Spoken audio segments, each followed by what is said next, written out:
Howdy, lovers. It's Abby Elliott here again. I just finished a wonderful 1 hour meditation, and I want to tell you a little bit about it and what happened. It's happened before quite a few times, more than quite a few times because I've been meditating for a long time, but oh, look at that. There's a light on my forehead. Looks like my third eye. Look, guys. Look. My third eye is glowing. Everybody, look at. I can see into the future. Oh my God, it looks so amazing. Everything is wonderful and your life is incredible. I know it. I can see it. Look at my third eye. So, anyhow, I guess that's going to be wherever it's going to be. And so I just I did a meditation, and I'm going to include a link below in the comments or the more information section of an article that I read yesterday. And I'm using this Buddho meditation technique recently, and it's just a mantra technique, and I was doing it just repeating Buddho, Buddho, Buddho. And in this article it says that you're supposed to focus on your breath while repeating this Buddho. And I actually had read another article about it, and then this one sort of clarified it, and that's why I'm going to include it. I might include both if I can remember where the other one is. And so what you do is you just sit as you would sit in your meditation, sitting up nice and straight. And as you inhale, you don't. I have been occasionally for a while. I've actually been doing conscious inhales, but this you don't want to do conscious inhaling.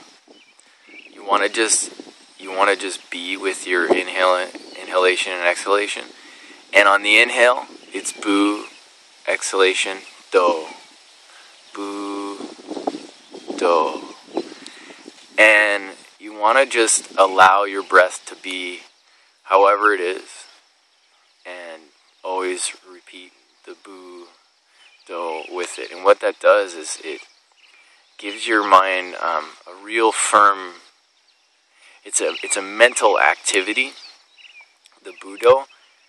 And the attention is on the breath.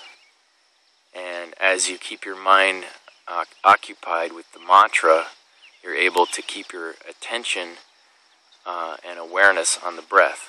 And then what happens is, and this is what happened today, is, and I can't guarantee you this is going to happen the first time, but if you stick with it, this is inevitable. It's the same for everybody. You just have to stick with it. And so what happens is your breath is, there's quite a bit of almost, if you can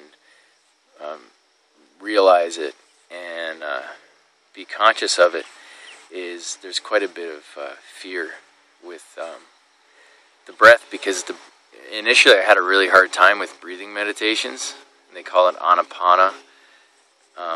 Buddhism calls it Anapana. The Buddha taught it, and what happened for me in the beginning, even today, and I've done breathing meditation on quite a bit, is the breath is very uneven and unsteady, and it's almost like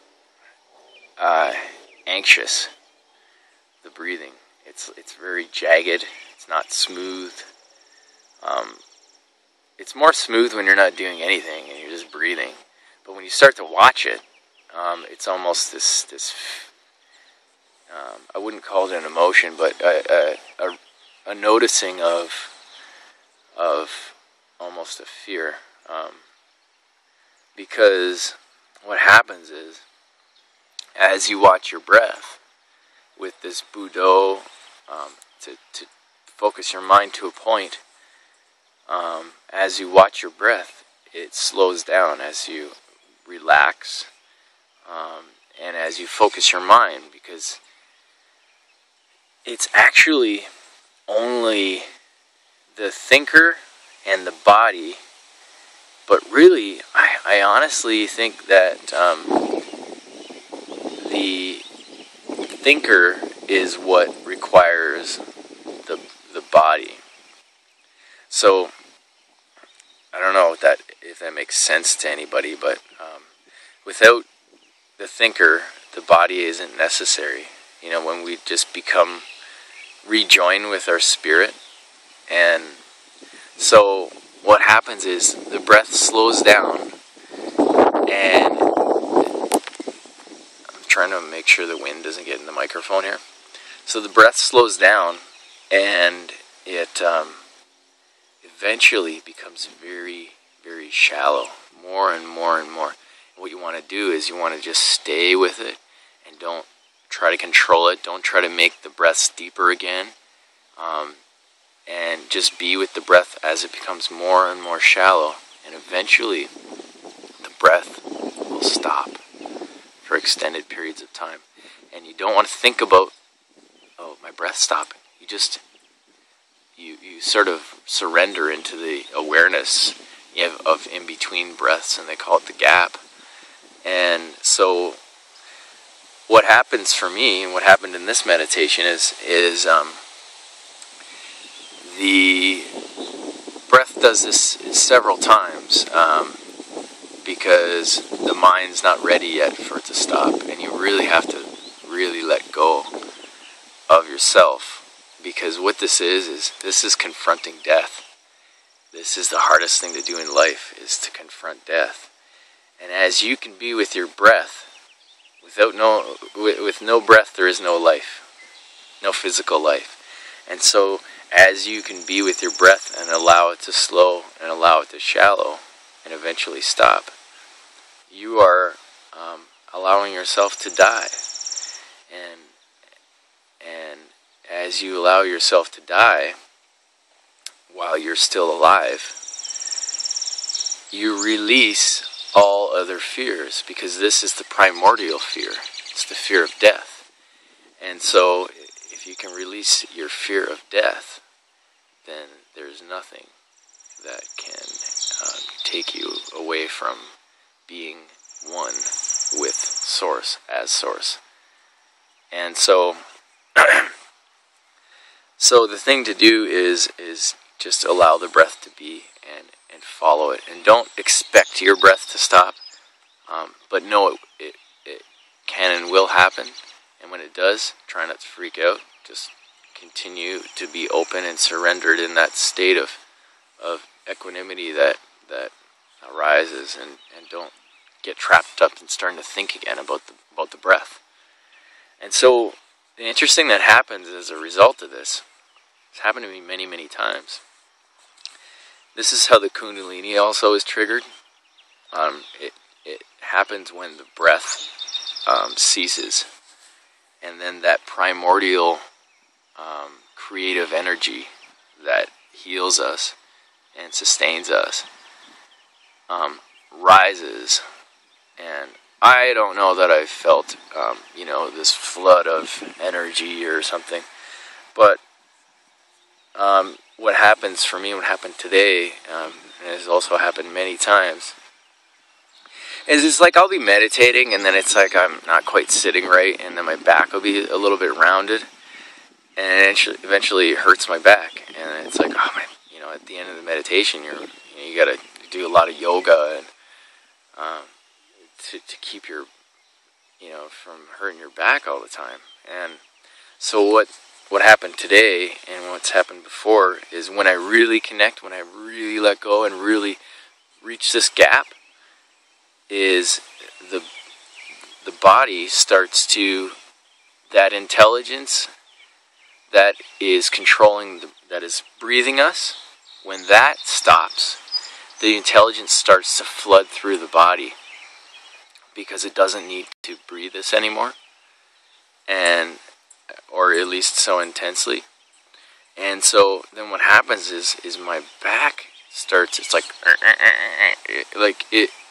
it just takes over the intelligence takes over my body, and it just moves me slowly and gently into proper alignment, and by the time my meditation's over, my back feels incredible.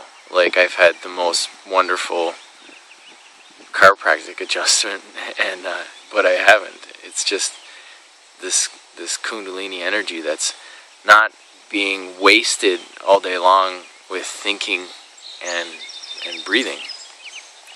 So it's an interesting paradox, I guess, because if your body didn't breathe, your body wouldn't live.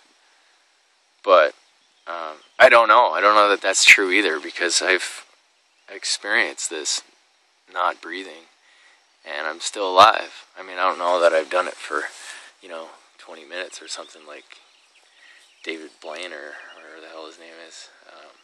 Certainly haven't, but so enough to kill my brain. For most people it would be a couple of minutes before you had brain damage, but what happens is the biological system gets such a deep rest that deeper healing can occur, and awakening. So I just wanted to offer this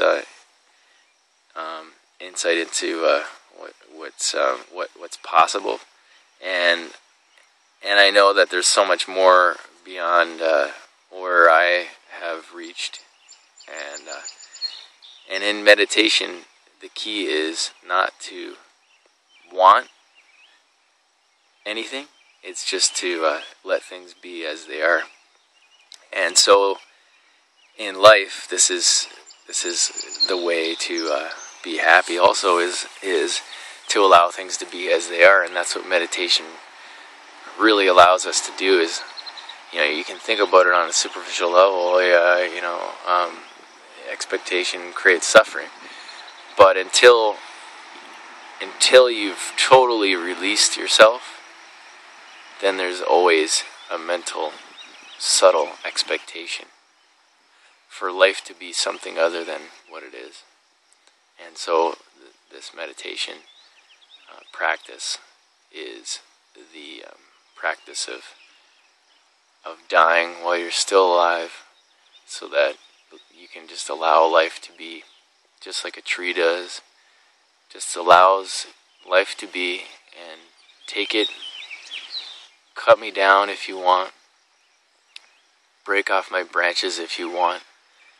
The wind can blow me if it wants. Trees can sit on me and shit on me birds can sit on me if they want. And rain can rain upon me. Lightning can strike down my limbs if it wants. And the whole time I'll be grounded and steady and firm, and just allow life to be. So I love you guys, and as always, encouraging meditation. So have a wonderful day.